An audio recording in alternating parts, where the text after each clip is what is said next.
जागरण संवाददाता, चंडीगढ़। एक पत्रकार कई घटनाएं रोज आंखों के सामने होते देखता है जो उसकी जिंदगी बदल देता है। ऐसी ही एक सच्ची कहानी मेरे पास भी थी।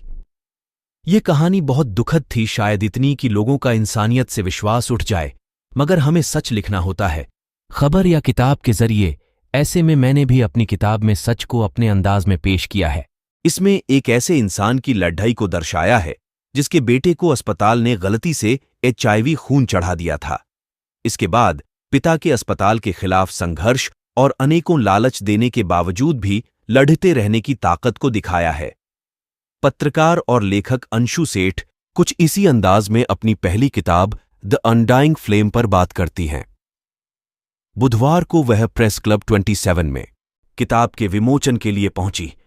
गांव के सीधे साधे मगर इरादे के मजबूत व्यक्ति की कहानी। अंशु ने कहा कि वह चंडीगढ़ और पंजाब में पिछले कई वर्ष से सक्रिय थी।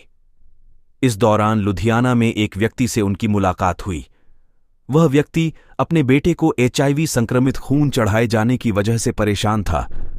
वह कई जगह घूमा मगर किसी ने उसकी मदद नहीं की। इसके बाद अंशु ने उस व्यक्ति की मदद की।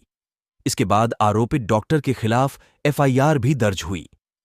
हाईकोर्ट ने बाद में डॉक्टर को बरी कर दिया।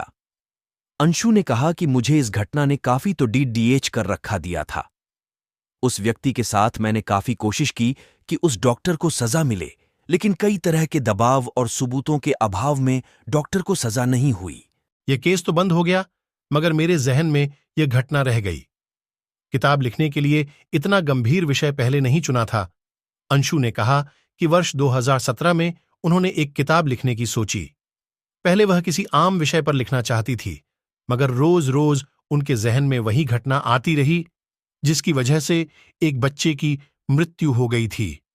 इसके बाद उन्होंने सभी विचारों को परे रखते हुए इसी घटना पर कहानी बनाने की सोची। अंशु ने कहा कि किताब लिखते वक्त कई बार उन्हें अंदर तक टूटने का एहसास हुआ। जब सिस्टम से एक व्यक्ति हार जाता है तो ऐसी घटना लिखना बहुत मुश्किल होता है।